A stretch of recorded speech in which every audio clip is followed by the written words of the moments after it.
When people think of winter, they think of snow and hot chocolates and wrapping up in blankets. All these cosy things which make you warm on the inside to counteract the cold on the outside. I've always struggled with winter. I hate the cold and the darkness and the short days. And in many ways, my mood reflects the weather. My depression's always worse in the winter. This year's been particularly bad.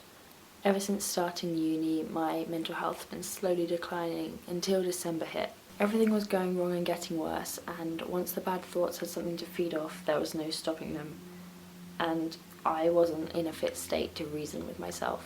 When I think back to December, I just see blackness.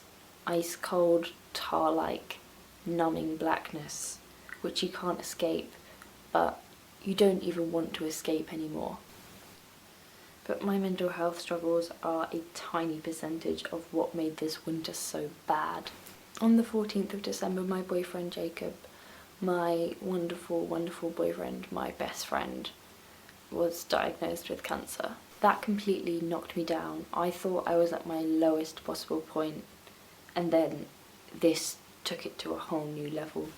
As you can imagine, Christmas was hard, but coming back to uni, to an empty room in halls surrounded by my own negative thoughts, to a course that I hated, and all of this without Jacob, the one person who had been making my life here bearable. That was a lot harder.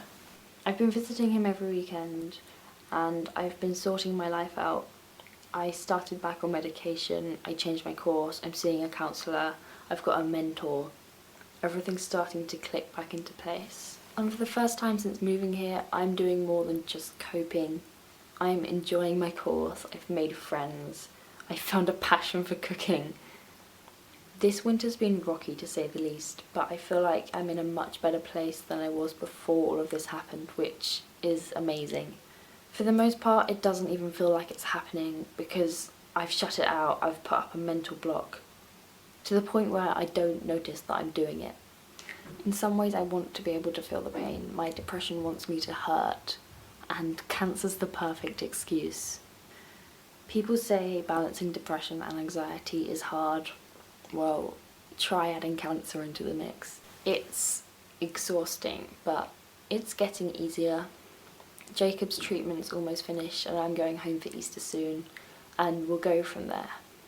That's been my winter, and I just wanted to take this moment while we're on the topic to say that cancer is this horrible whirlwind force which feels like it can't quite reach you. You can recognise that it's a terrible, painful thing which is hurting so many people, but at the same time completely ignore it because it's not in your life and that's not a pain you have to think about. But suddenly it's there in your life and it's tearing it apart and eating your boyfriend up from the inside.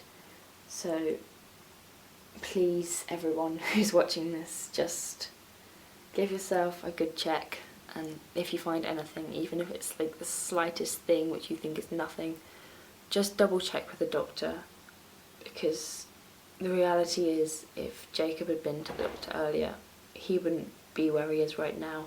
He'd be back here in Southampton with me. Apologies for the very sad tone in this video. I hope you're all doing well, thank you for watching, and I'll see you very soon. Bye.